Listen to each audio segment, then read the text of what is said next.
ఓం శ్రీ మహాగణాధిపతయే నమః. ఓం శ్రీ మహాసరస్వత్యే నమః. శ్రీ లలితా అష్టోత్తర శతనామావళి. ఓం నిరజితాచల శృంగాగ్రమధ్యస్థాయే నమః. ఓం హిమాచల మహావంశ పావనాయే నమః. ఓం శంకరార్ధాంగ సౌందర్య శరీరాయే నమః. ఓం లసన్మరకత స్వచ్ఛ విగ్రహాయే నమః. ఓం మహాతిశయ సౌందర్య లావణ్యాయే నమః. ఓం శశాంకశేఖర ప్రాణవల్లభాయే నమః. ఓం సదా పంచదశాత్మైక్య స్వరూపాయే నమః. ఓం వజ్రమాణిక్య కనక కిరీటాయే నమః. ఓం కస్తూరి తిలకోల్లాసినిటలాయే నమః. ఓం భస్మరేకాంకితల సన్మకుటాయే నమః. ఓం వికచాంబోరుహదళలోచనాయే నమః. ఓం శరచ్చాంపేయ పుష్పాభనాసికాయే నమః. ఓం లసత్కాంచన తాటంకయుగళాయే నమః. ఓం మణిదర్పణ సంకాసకపోలాయే నమః. ఓం తాంబూలపూరిత స్మేరవదనాయే నమః. ఓం సుపక్వదాడిమీ బీజరదనాయే నమః. ఓం కంబుపోగ సమచ్ఛాయ కందరాయే నమః. ఓం స్థూలముక్తాఫలోదారసుహారాయే నమః. ఓం గిరీశబద్ధమాంగళ్యమంగళాయే నమః. ఓం పద్మపాశాంకుశలసత్కరాబ్జాయే నమః. ఓం పద్మకైరవమందారసుమాలిన్యే నమః. ఓం సువర్ణకుంభయుగ్మాభసుకుచాయే నమః. ఓం రమణీయ చతుర్బాహు సంయుక్తాయే నమః. ఓం కనకాంగదకేయూరభూషితాయే నమః. ఓం బృహత్సౌవర్ణ సౌందర్యవసనాయే నమః. ఓం బృహన్నితంబ విలసజ్జఘనాయే నమః. ఓం సౌభాగ్యజాత శృంగారమధ్యమాయే నమః. ఓం దివ్యభూషణ సందోహరంజితాయే నమః. ఓం పారిజాత గుణాధిక్య పదాబ్జాయే నమః. ఓం సుపద్మరాగ సంకాస చరణాయే నమః.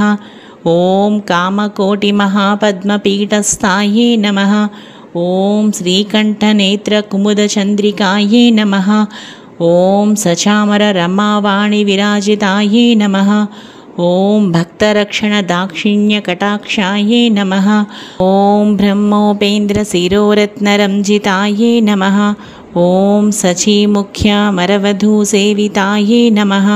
ఓం లీలాకల్పిత బ్రహ్మాండమండలాయే నమః. ఓం అమృతాది మహాశక్తి సంవృతాయే నమః. ఓం ఏకాతప్రత సామ్రాజ్యదాయికాయే నమః. ఓం సనకాది సమారాధ్య పాదుకాయే నమః. ఓం దేవర్షిభిస్తూయమాన వైభవాయే నమః. ఓం కలశోద్భవ దుర్వాస పూజితాయే నమః. ఓం మత్తేభవక్త్ర షడ్వక్త్రవత్సలాయే నమః. ఓం చక్రరాజ మహామంత్రమధ్యవర్చే నమః. ఓం చిదగ్నికుండ సంభూత సుదేహాయే నమః. ఓం శశాంకఖండ సంయుక్తమకుటాయే నమః. ఓం మత్తహంసవధూ మందగమనాయే నమః. ఓం వందారుజన సందోహవందితాయే నమః. ఓం అంతర్ముఖ జనానందఫలదాయే నమః. ఓం పతివ్రతాంగనాభీష్టఫలదాయే నమః. ఓం అవ్యాజ కరుణాపూరపూరితాయే నమః. ఓం నితాంత సచ్చిదానంద సంయుక్తాయే నమః. ఓం సహస్రసూర్య సంయుక్త ప్రకాశాయే నమః. ఓం రత్నచింతామణి గృహమధ్యస్థాయే నమః. ఓం హానివృద్ధి గుణాధిక్యరహితాయే నమః. ఓం మహాపద్మాటవీ మధ్య నివాసాయే నమః. ఓం జాగ్రత్స్వప్న సుషిప్తీనాం సాక్షీభూత్యే నమః. ఓం మహాపాపౌఘ పాపానాం వినాశిన్యే నమః. ఓం దుష్టభీతి మహాభీతి భంజనాయే నమః. ఓం సమస్తదేవదనుజ ప్రేరకాయే నమః. ఓం సమస్త హృదయాంభోజనిలయాయే నమః.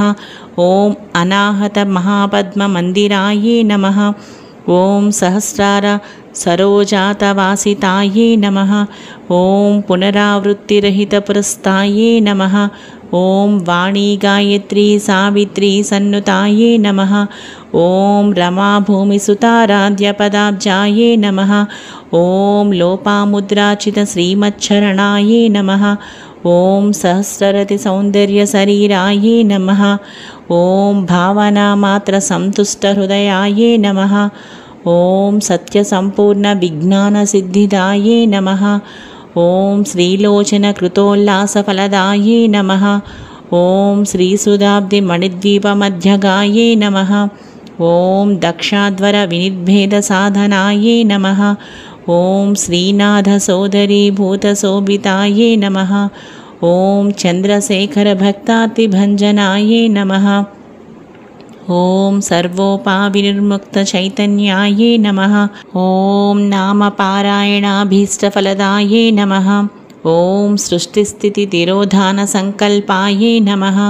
ॐ श्रीषोडशाक्षरीमन्त्रमध्यगाये नमः। ॐ अनाद्यन्तस्वयंभूतदिव्यमूर्त्यै नमः। ॐ भक्तहंसपर्यामुख्यवियोगाये नमः। ॐ मातृमण्डलसंयुक्तललिताये नमः। ॐ भण्डदैत्यमहासत्त्वनाशनाये नमः। ॐ क्रूरभण्डशिरच्छेदनिपुणाये नमः। ॐ धात्राच्युतसुराधीशसुखदाये नमः। ॐ चण्डमुण्डनिशुम्भादिखण्डनाये नमः। ॐ रक्ताक्षरक्तजिह्वादिशिक्षणाये नमः। ॐ महिषासुरदौर्वीर्यनिग्रहाये नमः। ॐ अभ्रकेशमहोत्साहकारणाये नमः। ॐ महेशयुक्तनटनातत्पराये नमः। ॐ निजभर्तृमुखाम्बोजचिन्तनाये नमः। ॐ वृषभध्वजविज्ञानभावनाये नमः। ॐ जन्ममृत्युजरारोगभञ्जनाये नमः। ॐ विधेयमुक्तविज्ञानसिद्धिदाये नमः। ॐ कामक्रोधादिषड्वर्गनाशनाये नमः। ॐ राजराजाचितपदसरोजाये नमः। ॐ सर्ववेदान्तसंसिद्धसुतत्वाये नमः। ॐ श्रीवीरभक्तविज्ञाननिधानाये नमः। ॐ अशेषदुष्टधनुजसूदनाये नमः। ॐ साक्षात् श्रीदक्षिणामूर्तिमनोज्ञाये नमः। ॐ हयमेधाग्रसम्पूज्यमहिमाये नमः। ॐ दक्षप्रजापतिसुतावेशाढ्याये नमः। ॐ सुमभाणेक्षुकोदण्डमण्डिताये नमः। ॐ नित्ययौवनमाङ्गल्यमङ्गलाये नमः। ॐ महादेवसमायुक्तलीलाये नमः। ॐ महादेवरतौत्सुख्यमहादेव्ये नमः। శ్రీ లలితా అష్టోత్తర శతనామావళి సంపూర్ణం. ఓం శ్రీమాత్రే నమః. ఓం నమః శివాయ.